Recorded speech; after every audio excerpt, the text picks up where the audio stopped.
Perkuliahan semester 2 telah usai, dan untuk mengisi libur panjangnya, Diki, Rido, Laras, dan Meli berencana mengadakan acara camp di puncak Gunung Lawu. Memang sudah jauh dari mereka berencana untuk pergi ke sana, karena penasaran dengan warung boem yang berada di atas gunung. Diki pacarnya Laras dan Rido pacarnya Meli. Dua pasangan kekasih itu sama-sama suka touring ke tempat yang masih asri untuk sekedar melepas penat, suka tantangan, dan suka dengan suasana baru. Ya, itulah mereka. Terlihat mereka berempat lagi sibuk memasukkan barang bawaan ke dalam bagasi mobil. Sesaat setelah beres packing semua barang, akhirnya mobil melaju kencang, membawa keempat muda-mudi itu menuju ke tempat yang mereka idam-idamkan sejak dulu. Mereka start dari Semarang, dan 5 jam perjalanan mereka tiba di suatu desa di kaki gunung. Mobil pun berhenti. Mereka rencananya mau bertemu kepala desa untuk menitipkan mobilnya, karena mobil gak mungkin bisa dibawa naik gunung, dan jalan mobilnya pun cuma sampai di desa. Sesaat mereka pada diem sambil melihat-lihat suasana desa yang tertata rapi. Rumah kayu yang saling berhadapan dengan dinding anyaman kulit bambu yang unik. Jalan kampung yang terjal beliku naik turun. Di belakang kampung terlihat hamparan sawah nan luas, menyusun ke bawah di tebing berbukit, menambah kesejukan panorama alam. Sesekali terdengar suara hewan dan binatang peliharaan saling bersahutan. Di sisi lain, hiruk pikuk kota terganti ketenangan. Begitu menyenangkan bukan suasananya? Selagi mereka merasakan suasana desa, terlihat ada seorang petani lewat. "Maaf Pak, saya mau tanya, kalau rumah Pak Kades di mana ya?" Diki bertanya. "Oh, itu Den yang pagarnya warna biru. Memangnya Aden mau pada ngapain?"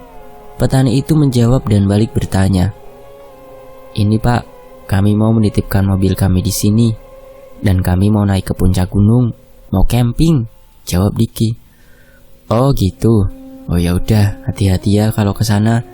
Ada hutan yang dipagar dekat dengan puncak. Kalau bisa jangan ngecamp di situ, agak jauhan dikit ya," ujar petani itu.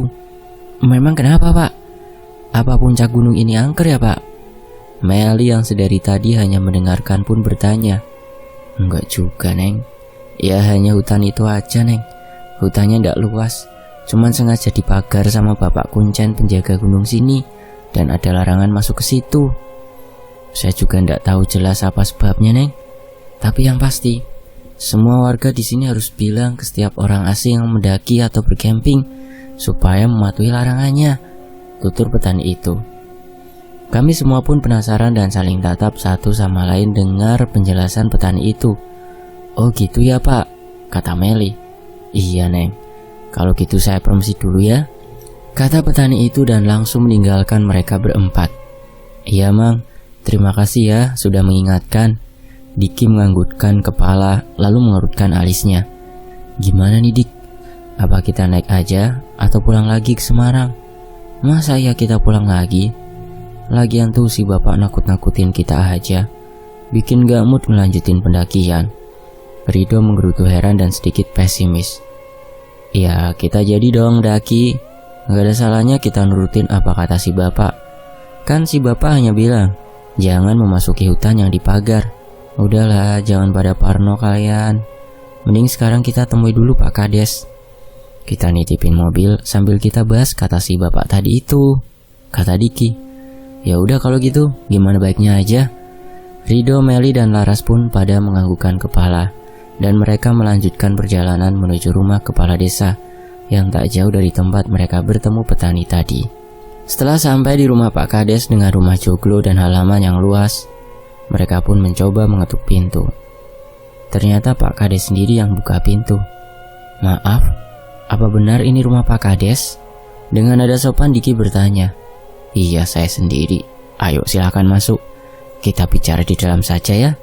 Dengan ramah Bapak Kades mempersilahkan mereka masuk. "Ada apa ya? Dan kalian dari mana?" tanya Pak Kades dengan nada lemah lembut, sopan dan berwibawa. "Kami dari Semarang Pak. Datang ke sini mau camping ke puncak Gunung Lawu." "Kalau nggak keberatan, Kami mau nitipin mobil kami di sini untuk beberapa hari. Apakah diperbolehkan, Pak? Kata Diki. Oh, tidak bisa. Tidak bisa di dalam rumah maksudnya. Silakan saja. Pekarangan rumah saya luas kok. Kayaknya untuk 4 mobil juga masuk. Seraya bercanda Pak Kades mengizinkan. Hehe. Iya, makasih ya Pak. Kami cuma bawa 1 mobil kok Pak, jawab Diki dengan senyum. Emangnya kalian cuma berempat?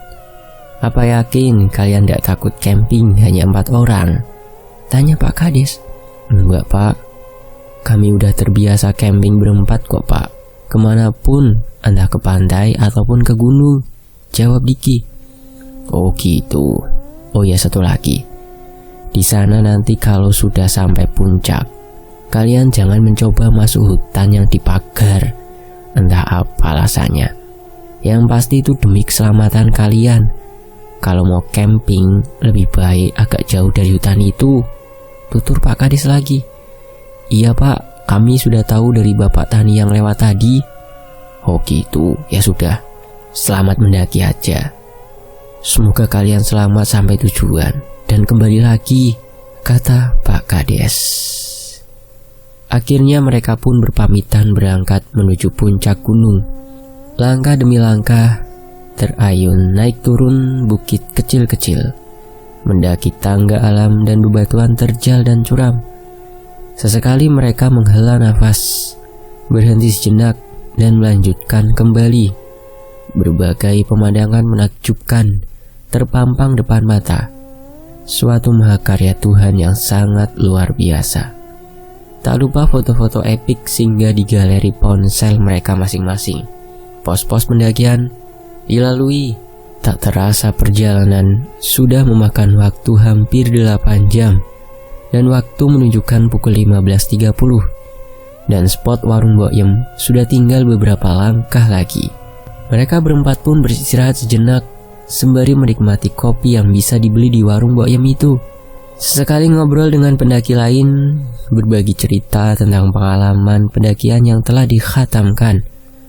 Begitu menyenangkan dan menghangatkan, bukan? Tak terasa sudah 1 jam berlalu begitu saja, terlena. Dengan momen-momen menenangkan raga, mereka berempat pun akhirnya memutuskan untuk melanjutkan perjalanan kembali menuju puncak. Kenapa tidak menginap di sini saja? Kata salah satu pendaki. Enggak mas, di puncak aja, kata Diki. Akhirnya mereka berpamitan dengan para pendaki yang sedang beristirahat di warung Boyem dan segera melanjutkan perjalanannya. Hanya bermodal senter, kehati-hatian dan tekad yang kuat, mereka berempat sampai ke puncak dengan waktu setengah jam. Sepertinya tempat ini cocok buat kita mendirikan tenda. Hanya tempat inilah yang dekat dengan air, kata Laras sambil melihat aliran air yang mengalir dari bebatuan. Tak jauh dari tempat itu memang terlihat hutan yang dikelilingi pagar. Dik, mungkin hutan itu yang Pak Kades maksud. Rido bicara sambil matanya melihat ke arah hutan itu. Iya dok, padahal hutannya gak ada yang aneh ya. Masih sama kok sama hutan yang lain, jawab Diki. Bener Dik, mungkin warga desa aja yang penakut. Ya mungkin di hutan itu ada ular atau hewan buas kali ya, makanya dipagar. Hus, lu sok tahu, diem lu. Di sini lu jangan asal bicara Rido, jangan asal ngide lah, kata Diki mengingatkan. Iya ya, tapi Dik, apa nggak terlalu dekat dengan hutan itu jika kita mendirikan tenda di sini? Tanya Rido. Wah, apa-apa kayaknya. Soalnya kita masih berada di luar pagar hutan itu. Lagian, jarak kita kan masih jauh ke hutan sana, Diki meyakinkan Rido. Woi, kok pada ngobrol?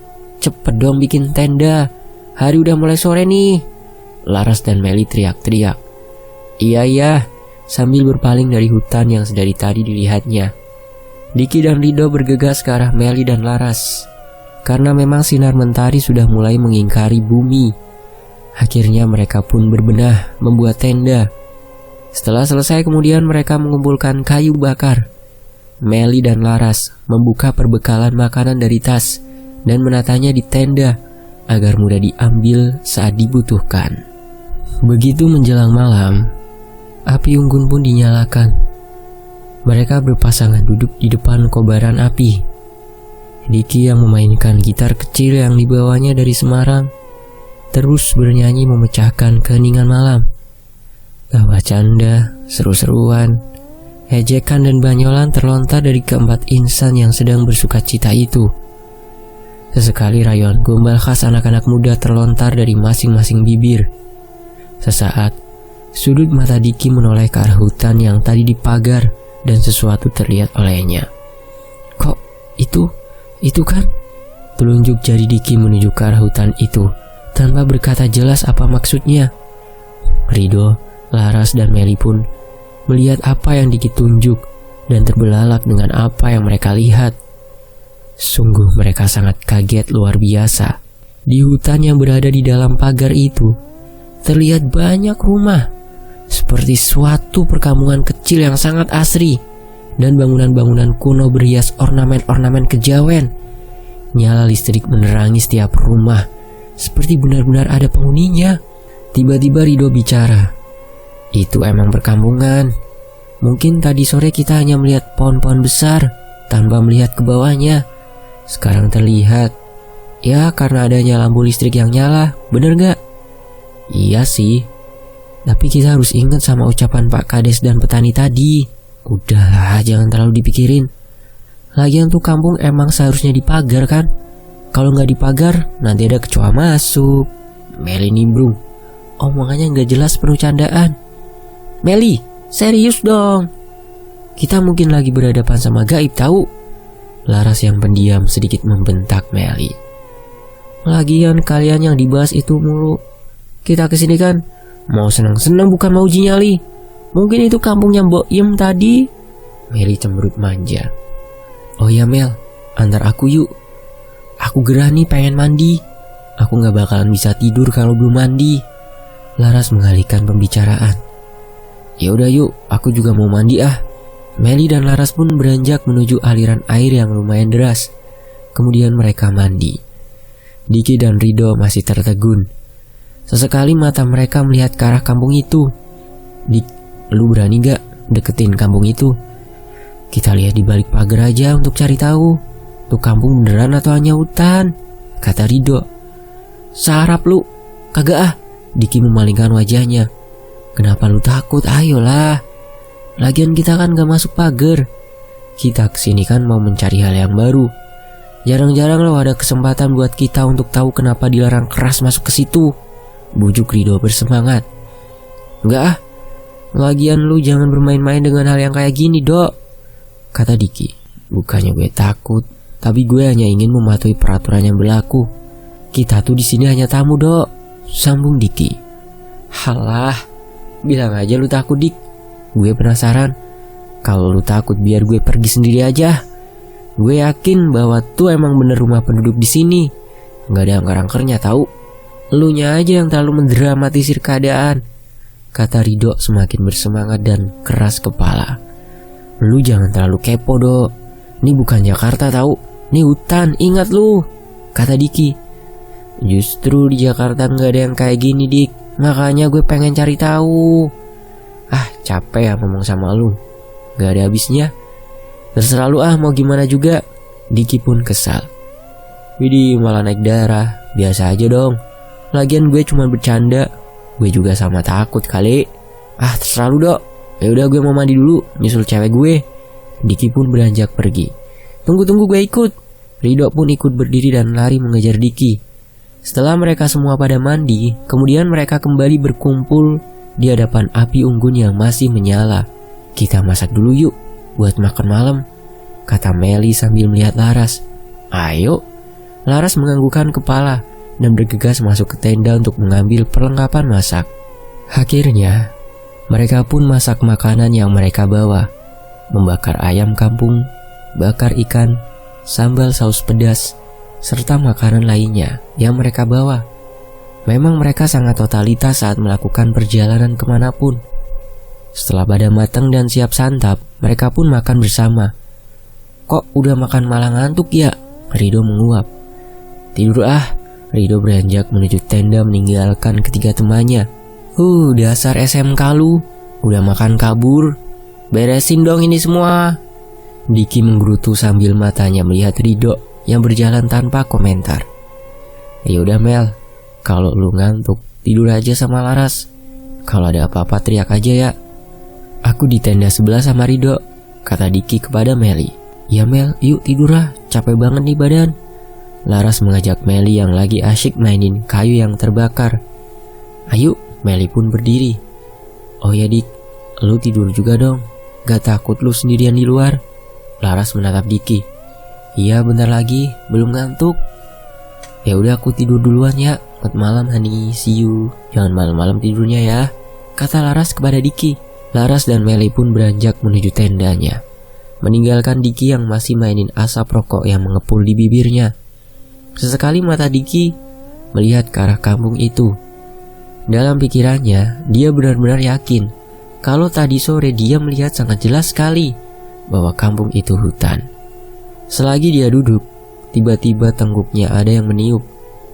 Serentak Diki memegang tengkuknya dan menoleh ke belakang. Tapi tak ada siapa-siapa. Pandangannya kembali tertuju ke kampung itu. Keningnya sedikit mengerut saat dia samar-samar melihat anak-anak yang lagi pada bermain. Terlihat dari kejauhan anak-anak itu seperti bermain kelereng. Ada yang sedang bermain egrang, dan yang lain sedang bercengkrama satu sama lain. Kok bisa ya main kelereng jam segini? Ini kan hampir jam 10 malam. Aneh. Kenapa orang tuanya membiarkannya ya? Gumam Diki heran. Perlahan Diki berdiri dan tak melepas pandangannya. Entah ada tarikan apa, sehingga dia seakan terhipnotis ingin melihat lebih dekat. Langkah demi langkah terayun pelan. Sedikit demi sedikit mendekati pagar yang mengelilingi kampung itu. Dan sampailah Diki di balik pagar. Pandangannya pun terus memperhatikan anak-anak itu. Tiba-tiba terlihat di salah satu rumah. Seorang wanita lagi asyik menyisir kutu di kepala teman wanita yang satunya lagi. Layaknya ibu-ibu kampung yang lagi ngerumpi di siang hari sambil duduk di depan rumah. Astaga, kok bisa ya? Diki merasa heran. Kenapa tengah malam di kampung ini kayak waktu di siang hari? Kemudian dia dikagetkan dengan penglihatannya lagi. Dia melihat seorang kakek tua sedang mengeluarkan kambing dari kandang dan menggiringnya seakan mau pergi menggembala. Dan tepat di hadapannya juga terlihat seorang ibu-ibu sedang menyapu di halaman rumahnya dengan sapu lidi. Sesaat ibu itu berhenti menyapu, dia terdiam. Rupanya si ibu itu merasakan kehadiran seseorang yang memperhatikannya. Serentak ibu-ibu itu menoleh ke arah Diki. Diki merasa kaget luar biasa. Muka ibu itu pucat pasi, matanya melotot tajam, dan dengan senyumnya menyeringai. Diki pun mundur beberapa langkah menjauhi pagar, kemudian membalikkan badan dan lari ke arah tenda. Begitu masuk ke dalam tenda, dia tak melihat Rido. Nafasnya masih terengah naik turun. Loh, kok Rido kemana? Dok, lu kemana dok? Gumam Diki dengan panik. Kemudian Diki keluar dan masuk ke tenda Laras dan Meli. Mel, Ras, Rido gak ada, kemana ya? Tanya Diki. Aku ngantuk jawab Meli sambil matanya tetap terpejam. Mel, serius, Rido gak ada. Ras, bangun sayang, ada yang gak beres. Rido ngilang, kita harus cari Rido, kata Diki menegaskan. Emangnya Rido kemana sih? Meli dan Laras pun terbangun. Mereka pun keluar untuk mencari Rido. Mereka lalu berteriak-teriak memanggil nama Rido. Sayang, kamu kemana sih? Kok gak bilang-bilang? Meli pun nangis-nangis. Aku curiga si Rido pergi kampung itu. Iya, Rido masuk ke hutan itu, feelingku. Sambil melihat Meli dan Laras, Diki berbicara. Kenapa kamu yakin? Kan kita udah dilarang masuk ke hutan itu. Meli bertanya dengan menangis. Entah, aku cuma curiga aja. Masalahnya, aku juga yang tak ingin tahu. Seakan ada yang hipnotis dan menarikku untuk menuju ke sana. Apalagi Rido. Saat tadi kalian mandi, dia mengajakku melihat ke balik pagar kampung itu. Dia penasaran banget, tapi aku menolaknya. Tutur Diki. Kok dia nekat sih Dik? Kan udah tahu ada larangan masuk ke sana. Masih mau tahu aja. Kepo amat sih bebek. Meli nangis lagi. Ya udah yuk, kita lihat ke sana aja. Mumpung belum lama. Kita jangan membuang waktu, ajak Diki. Akhirnya mereka bertiga berjalan setengah lari ke arah pagar kampung itu. Sesampainya di sana, mata Meli, Laras dan Diki terbelalak. Memang benar Rido lagi berjalan menuju pintu pagar itu. Namun anehnya, mata Rido terpejam dan kepalanya sedikit miring, seakan masih tertidur lelap. Rido, berhenti, jangan masuk. Lu sadar, Dok, teriak Diki. Namun sayang sekali, Diki tak mampu menahan Rido yang membuka pagar itu dan masuk. Beb, jangan, berbahaya tahu. Meli teriak. Nafasnya terengah kecapean karena lari ngejar Rido. Namun mereka bertiga terhenti di depan pintu pagar karena Rido terlanjur masuk. Dik, gimana nih? Aku gak mau terjadi apa-apa sama Rido. Meli bertanya cemas. Tenang Mel, siapa tahu Rido keluar lagi. Kita tunggu di sini aja, jawab Diki menenangkan. Sudah 1 jam berlalu, namun Rido tak kunjung keluar. Aku gak mungkin diam kayak gini, Dik. Aku takut jika terjadi apa-apa sama Rido. Aku akan melakukan apapun buat dia. Udah 1 jam lewat, Rido gak balik. Kalau begini, mau gak mau aku harus masuk menyusulnya, kata Meli. Mel, lu harus tenang. Diki berdiri dan menghalangi Meli yang hampir saja lari masuk pintu pagar. Lu cemas, sama kita juga cemas. Walau bagaimanapun, Rido teman baikku juga. Kamu harus tenang. Kita akan cari pertolongan keluarga desa, kata Diki untuk menenangkan Meli. Kapan Dik? Lama tahu, dari sini ke desa kan jauh, tanya Meli.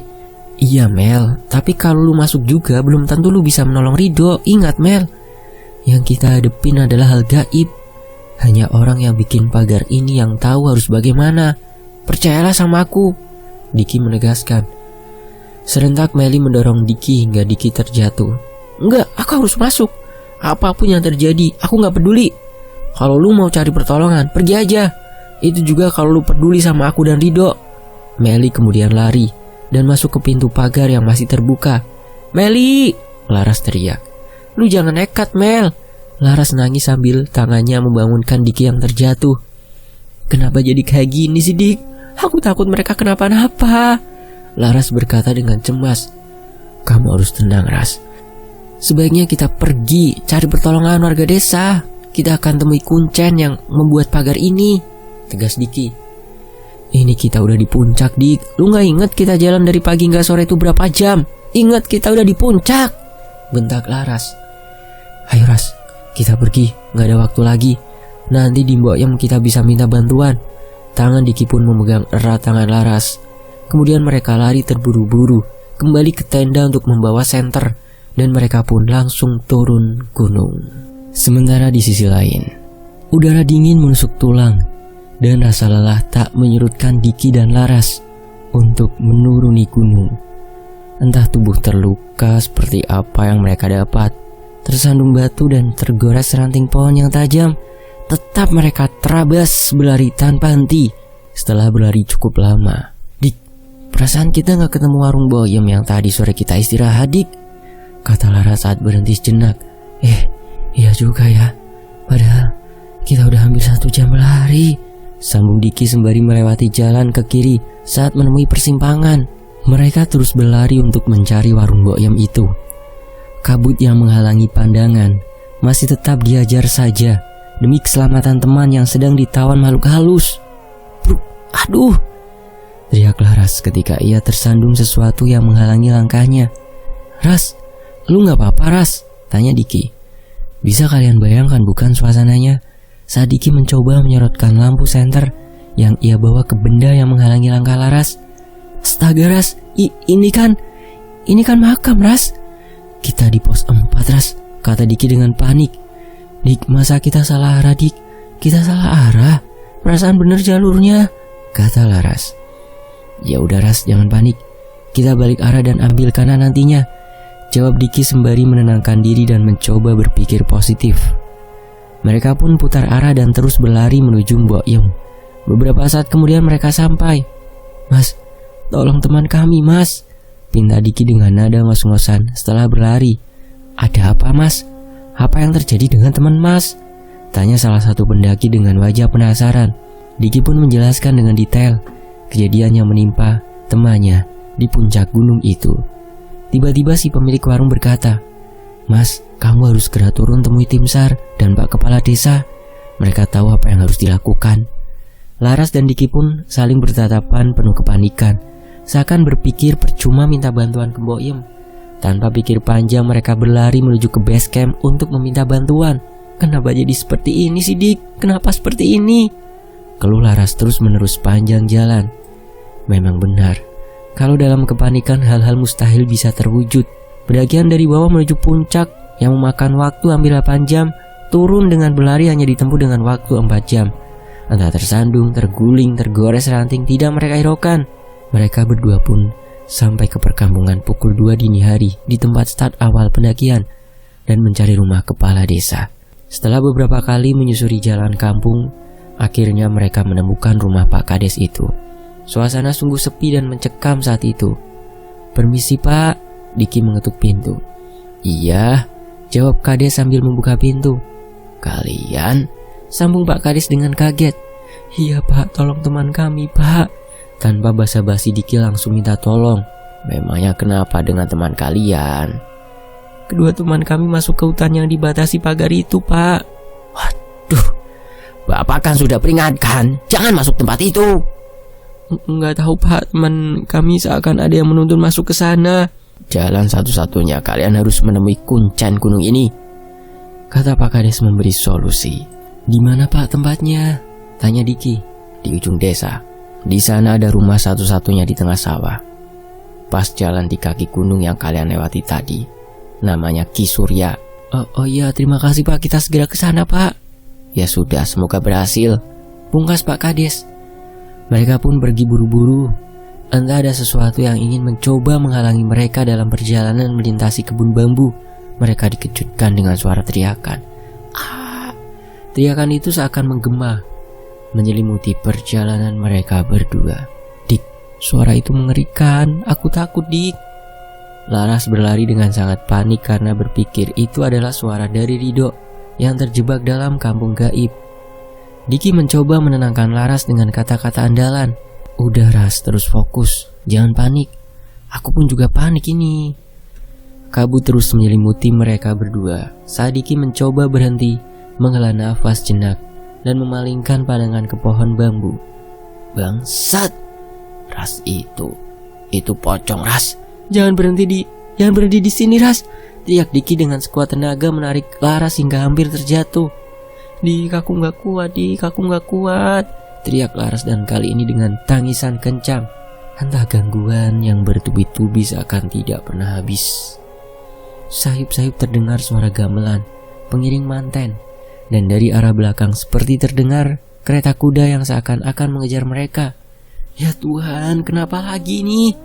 keluh Diki dengan panik. Setelah terus melihat mencari-cari dan dengan berbagai gangguan yang bertubi-tubi, akhirnya ketemu juga rumah kuncen. Seketika gangguan-gangguan itu menghilang. "Dik, kok angker gini ya kayaknya? Sepi juga," gumam Laras. "Jelas sepi lah, jam 2:30 subuh ini. Orang-orang belum bangun." Tiba di depan pintu, Diki pun mengetuknya. Beberapa lama kemudian akhirnya ada yang membuka, seorang kakek tua. "Siapa ya?" kakek itu menyapa. "Maaf, apakah benar ini rumahnya Ki Surya?" tanya Diki. "Iya benar, saya sendiri," jawab kakek itu yang ternyata adalah Ki Surya. "Kita pendaki gunung Ki. Kami mengadakan camping di puncak. Kami mau minta pertolongan," jawab Diki langsung pada pokok masalahnya dengan nafas terengah-engah. "Masuk kalian, kita ngobrol di dalam saja," ajak Ki Surya. Mereka pun masuk ke rumahnya. "Pertolongan apa maksud kalian?" "Kedua teman kami masuk ke hutan yang dipagar itu Ki, tolong kami." "Apa?" Ki Surya terbelalak mendengar ucapan Diki. "Kalian benar-benar ceroboh. Apa kalian sudah minta izin ke warga desa? Mungkin mereka sudah ngasih wejangan sebelum kalian kesana kan?" tanya Ki Surya dengan nada sedikit marah. Iya Ki, kami sudah menemui Pak Kades. Beliau pun memang sudah wanti-wanti untuk tidak masuk ke situ. Tapi entah bagaimana, Teman kami seperti nggak sadar masuk sana, seperti ditarik suatu kekuatan, Ki. Sejenak Ki Surya termenung. Hanya satu yang bisa menolong mereka, namun sulit dilakukan. Jika gagal, maka temanmu akan selamanya tinggal di sana. Apa itu, Ki? Sebentar, kata Ki Surya. Dia lalu masuk ke kamarnya dan kembali lagi. Kalian harus membawa kambing sebagai tumbal dan dikalungi kalung ini, kata Ki Surya sambil memberikan sebuah kalung. Tapi ingat, waktu kalian tak banyak. Kalian hanya punya waktu sebelum matahari terbit. Jika tidak bisa, maka temanmu tak akan bisa keluar. Segeralah kalian pergi sebelum terlambat. Iya, Ki, kami akan berusaha. Kami pamit dulu, Ki. Terima kasih sudah membantu, jawab Diki sambil pamitan panik. Hati-hatilah kalian. Tanpa babi bu was-was, mereka pun mencari kandang kambing terdekat. Diki dan Laras pun menyisir desa mencari kandang kambing sambil terus melihat jam tangannya. Diki berjalan dengan kehati-hatian. Kita akan berhasil menyelamatkan mereka nggak ya? Tanya Laras. Nggak tahu, Ras. Yang penting kita berusaha dulu, tetap fokus pokoknya, kata Diki. Waktu menunjukkan pukul 3.15 dan mereka pun masih mencari kandang kambing untuk dibawa ke puncak. Alhamdulillah, tuh kayaknya kandang kambing, Dik. Laras menunjuk ke sebuah kandang di depan pekarangan rumah warga. Iya, Ras, kita coba ke sana. Setelah benar-benar yakin itu kandang kambing, Diki dan Laras pun menghampiri rumah yang dikira pemiliknya itu. Permisi, Pak, teriak Diki. Pintu rumah pun diketuknya dan tak lama kemudian ada yang membuka. Aden yang tadi siang ketemu ya? Ada apa? Tanya seorang lelaki parubaya pemilik rumah itu. Oh, ini bapak yang tadi ya? Diki balik nanya yang ternyata adalah petani tadi pagi yang ditemui untuk menanyakan keberadaan rumah Pak Kades. Benar, Den, jawab bapak itu. Pak, kami mau minta tolong, Pak. Ternyata teman kami memasuki hutan yang dipagar itu, Pak. Mereka ada di sana dan gak bisa keluar. Kami telah menemui Bapak Kuncen. Katanya jalan satu-satunya harus dikasih tumbal kambing, Pak, ucap Diki menjelaskan. Apa? Kok bisa ke sana sih? Kan saya sudah bilang jangan, bahaya, kata bapak itu kaget. Iya, Pak, memang kami ceroboh. Panjang ceritanya, Pak. Maaf kami buru-buru, tolong Bapak bantu kami, Pak. Kami butuh kambing. Itu kambing milik Bapak kan? Telunjuk Diki mengarah ke kandang kambing dan bertanya. Tapi Bapak gak punya kambing lagi. Hanya itu tabungan Bapak, Den, jawab bapak itu seakan tidak ingin memberikan kepada mereka berdua. Bapak tenang saja. Saya akan beli kambing Bapak dengan harga 3 kali lipat. Bapak tunggu aja di rumah Pak Kades. Mobil saya di sana, Pak. Tunggu saya kembali, nanti saya bayar. Gimana, Pak? Tanya Diki. Ya udah, Den, bawa saja. Semoga ada hasilnya, jawab bapak itu. Iya, Pak, makasih ya. Maaf kami buru-buru, Pak. Ya, Den, silakan dibawa. Jangan lupa lapor tim SAR dekat rumah situ ya, jawab si bapak sambil menunjukkan arah. Mereka pun menuju ke rumah tim SAR dan menceritakan semuanya. Mereka langsung naik ke puncak ditemani 6 tim SAR. Seakan sudah menjadi hal biasa, tim SAR itu menangani kejadian ini. Mereka berlari ke atas dengan melewati jalur warga lokal untuk bertani sehari-hari. Lama di perjalanan dan rasa capek yang mereka rasakan tak menghalangi semangat mereka untuk menolong Meli dan Rido.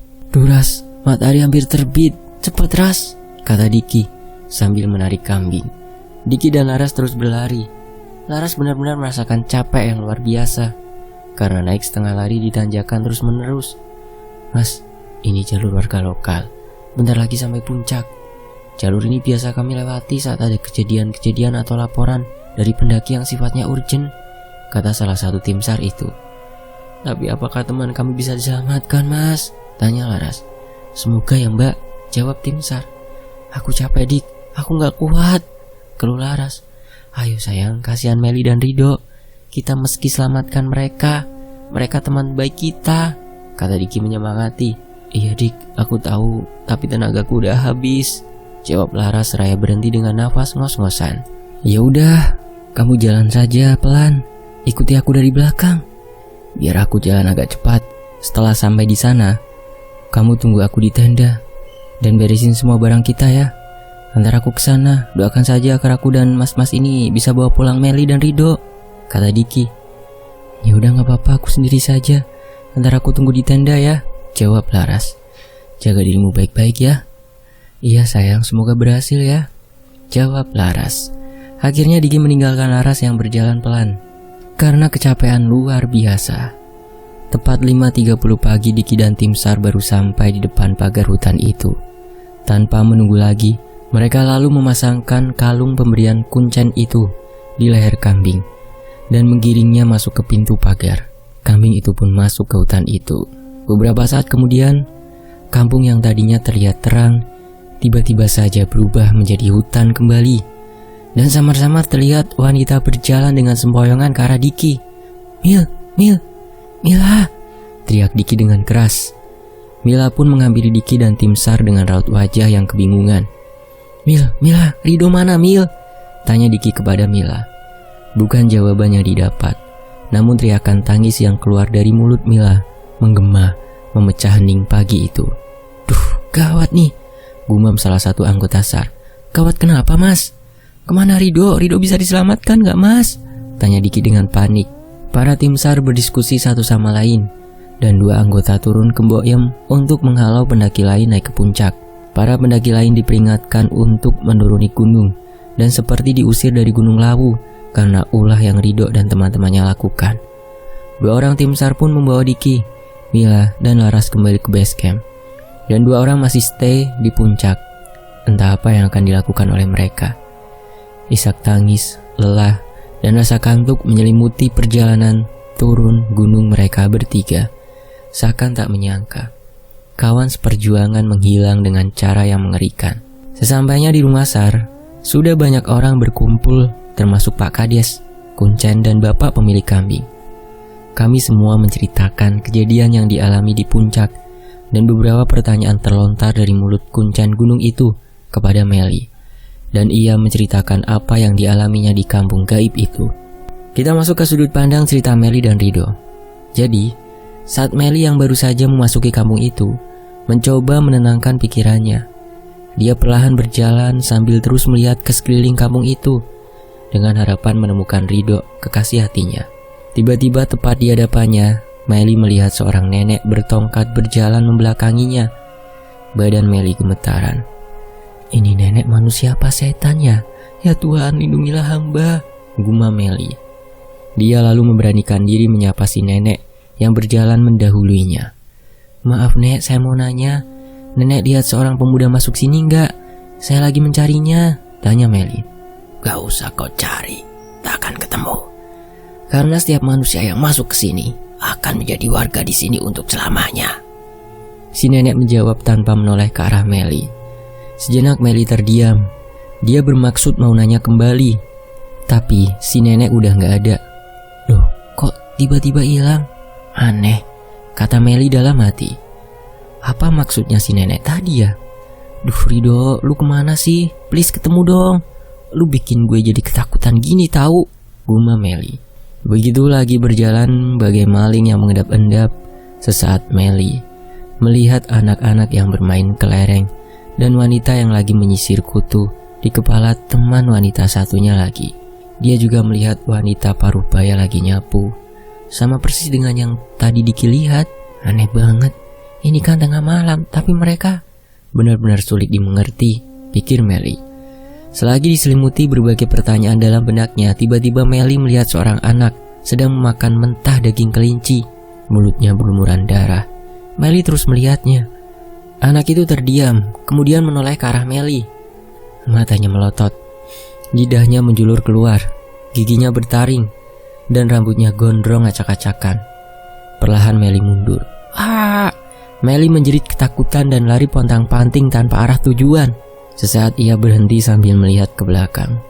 Takutnya anak itu mengejarnya, tapi ternyata enggak. Namun begitu membalikan badan, nenek yang tadi ada lagi di hadapannya. Nek, tunggu, Meli teriak menghampiri si nenek. Si nenek pun berhenti. Belum juga Meli ngomong, si nenek membalikan badan menghadap ke arah Meli. Kaget luar biasa. Meli melihat nenek itu matanya merah menyala dan mukanya rusak. Nenek itu kemudian cekikikan dengan suara seram sambil mendekati Meli. Meli menjerit ketakutan. Dia hanya bisa memejamkan mata dan melipatkan tangan di dadanya. Jangan ganggu aku, Nek, aku gak salah apa-apa. ucap Meli memohon. Tap, sebuah tangan meraba pundak Meli. Meli menjerit. Ini aku Mel, Rido, ucap sebuah suara. Begitu Meli membuka matanya, ternyata benar Rido ada di hadapannya. Meli pun mendekapnya erat. Ternyata kamu, Beb. Iya Mel, kamu kenapa kesini? Ini tempat benar-benar angker, tanya Rido. Aku takut terjadi apa-apa sama kamu. Kenapa kamu nekat sih, Beb? Meli balik bertanya. Aku gak tahu Mel. Awalnya aku mimpi. Pas sadar aku ada di tempat ini. Aku gak tahu. Maafkan aku membuat kamu takut, jawab Rido. Ya udah, kita bahas di luar aja nanti. Yang penting kita harus keluar dulu dari tempat ini. Ini tempat benar-benar tempat setan. Iya Mel. Rido pun memegang tangan Meli dan mereka beranjak pergi mencari jalan keluar. Namun Meli seakan lupa dari arah mana tadi dia masuk. Terus kita ke arah mana, Mel? Aku masuk sini kan gak sadar. Mungkin kamu lebih tahu, tanya Rido. Aduh Beb, kenapa aku lupa ya? Jawab Meli. Mereka pun berhenti sejenak. Mau kemana kalian? Tiba-tiba seseorang bertanya dari belakang. Serentak mereka membalikkan badan. Betapa kagetnya mereka. Sosok kakek tua dengan kepalanya yang hampir putus dan mukanya hancur di depan mereka. Seketika mereka teriak keras dengan muka pucat dan sangat ketakutan. Kalian tak akan bisa keluar. Tak akan bisa keluar, kata kakek itu dengan suara erangan menyeramkan. Meli dan Rido pun terus berlari. Namun naas, jalan keluar pun tak mereka temukan. Kita terjebak Mel, gak bisa keluar. Padahal tempat ini gak begitu luas. Jika kita melihatnya dari luar tadi, bahkan kita tak mampu melihat adanya pagar pembatas tempat ini. Tempat ini seakan-akan tak ada ujungnya. Aneh, kata Rido. Terus kita gimana Beb? Aku gak mau tinggal selamanya di sini. Semoga aja Diki dan Laras kembali ke sini membawa orang yang mampu mengeluarkan kita, ucap Meli ketakutan. Dengan panik mereka melihat banyak sosok menyeramkan. Semua keluar dari pintu rumah, berjalan mendekat. Sosok tubuh tanpa kepala, pocong. Sosok yang berjalan merangkak dan anak kecil yang dari tadi bermain kelereng tiba-tiba berubah menjadi sosok anak-anak yang sangat menyeramkan. Semua mata melotot melihat ke arah mereka berdua. Aku takut Beb, pekik Meli. Tenang sayang, kita harus mengalahkan rasa takut ini. Kamu harus tetap pegang erat tanganku supaya kita tetap bersama. Bacalah doa semampu yang kamu tahu, ucap Rido menenangkan. Kalian akan mati pelan-pelan. Jasadmu akan membusuk di sini dan ruh kalian akan menemani kami di sini untuk selamanya, kata sosok menyeramkan dengan suara khas nenek lampir yang memanggil Grandong. Rido tak bisa berkata apa-apa. Dia hanya merasakan takut yang luar biasa. Begitupun dengan Meli yang terlihat menangis sesenggukan. Tiba-tiba datang seorang kakek yang kepalanya hampir putus dan bermuka hancur. Dia mengambil Rido sambil membawa daun yang ditekuk berisi darah. Minumlah, kata kakek itu. Gak mau itu darah, pergi kalian, jangan ganggu kami, pekik Rido. Kakek itu lalu tertawa memecahkan suasana. Pegangi dia, aku akan paksa dia minum ini, kata si kakek. Kemudian puluhan makhluk aneh itu mendekat dan semakin dekat. Ini tumbal siapa ini? Siapa lagi yang meminta pesugihan? Kata sosok nenek itu. Perlahan semakin dekat Rido dan Meli seperti dikepung oleh makhluk-makhluk mengerikan. Mereka berdua pasrah dengan keadaan yang menimpanya.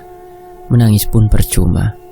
Sebelum sosok-sosok itu menyentuh Rido dan Meli, entah dari arah mana terdengar suara lengkingan kambing. Dan samar-samar terlihat di belakang Meli dan Rido muncul sosok seperti ulama berkain sorban dengan membawa seekor kambing hitam yang memakai kalung. Setelah kejadian itu, kampung yang semula terlihat menyeramkan dan angker dengan penghuni makhluk-makhluk aneh berubah menjadi hutan dengan pagar yang mengelilinginya. Meli mendengar ada yang memanggil namanya dan berusaha sekuat tenaga untuk menghampiri sumber suara itu. Benar saja, saat Meli mengikuti sumber suaranya itu, ia bertemu dengan Diki dan rombongan tim SAR. Rido kemana Mel? Rido kemana? Begitulah yang sempat Meli dengar dari Diki sebelum lelah dan pingsan menghantam raga Meli. Kita masuk ke kejadian saat kembali ke base camp tim SAR ya. Mendengar cerita yang dialami Meli, Kuncan gunung itu segera bergegas untuk melakukan ritual khusus. ia mengajak Meli dan Pak Kades untuk menuju ke pemakaman yang ada di desa sebelah dengan jarak tempuh sekitar setengah jam menggunakan roda 4. 2 orang tim SAR yang masih di puncak gunung menanti dengan cemas kabar dari bawah karena sebelumnya sudah membawa HT. Pada saat itu memang suasana menegangkan, baik yang di atas gunung ataupun di base camp. Ritual darah ayam hitam dilakukan oleh Kuncen itu di makam keramat demi mengembalikan Ridho yang masih terjebak dalam kampung gaib itu. Entah apa yang terjadi pada Ridho saat itu. Suara teriakan-teriakan terdengar cukup keras, baik oleh tim SAR ataupun kami yang sedang ritual di makam. Tiba-tiba, duar! Terdengar suara ledakan yang sangat keras dari balik pagar hutan puncak gunung. Dan suara jerit kesakitan mengelilingi makam keramat tempat ritual dilakukan. Tak lama berselang, kami yang berada di area pemakaman disuruh untuk menyingkir sebentar oleh Kuncen. Mungkin ada sebuah perjanjian khusus yang dilakukan oleh juru Kuncen itu dengan dedemit yang ada di balik pagar hutan puncak gunung. Juru Kuncen pun keluar makam keramat tersebut, namun terdapat bekas luka pada pergelangan tangannya seperti sayatan. Kami kembali menuju ke rumah tim SAR dengan harap-harap cemas mendapatkan kabar baik dari puncak gunung. Waktu demi waktu kami menunggu, dan setelah hampir 5 jam kami mendapatkan kabar dan dari tim SAR bahwa Ridho telah ditemukan di pos 4 Gunung Lawu, tepat di sebelah makam. Tubuh Ridho ditemukan terkapar dengan luka sayatan di sekujur tubuhnya, dan tim SAR pun segera membawa Ridho turun untuk mendapatkan pertolongan. Kami semua berkumpul dalam satu ruangan untuk mendengarkan penjelasan dari Kuncen itu, dan rupanya beliau telah melakukan perjanjian khusus dengan penghuni hutan. Tiap malam Jumat Kliwon harus disediakan sesajian berupa 7 ekor ayam hitam yang dikirimkan lewat media makam keramat itu. Laras, itu kalau yang melekat pada leher Mila, bukannya yang kita kalungkan pada kambing tadi ya? Tanya Diki kepada Laras. Iya Dik, Ras bawa sini kalungmu, pinta Laras kepada Meli. Rupanya Mila tidak menyadari bahwa ada kalung yang melekat di lehernya. Mila pun memberikan kalung itu kepada Laras dan mengembalikan ke Kuncen yang telah menolong teman-temannya. Tak ada lagi ungkapan yang bisa tertuang selain berterima kasih sebesar-besarnya kepada Kuncen, tim SAR, dan segenap warga yang terlibat. Diki pun menepati janjinya untuk mengganti kambing milik petani tadi yang telah diberikan kepadanya dan mengganti biaya ritual yang ditanggung oleh Kuncen selama 3 bulan ke depan. Mereka berempat memutuskan untuk tinggal beberapa hari di desa itu untuk memulihkan keadaan Ridho. Sebuah pengalaman yang mengerikan dan mengancam nyawa. Lebih-lebih jika singgah ke tempat yang sekitarnya asing, memang lebih baik untuk menjaga sikap karena kita semua hanyalah tamu. Dan kisah ini selesai.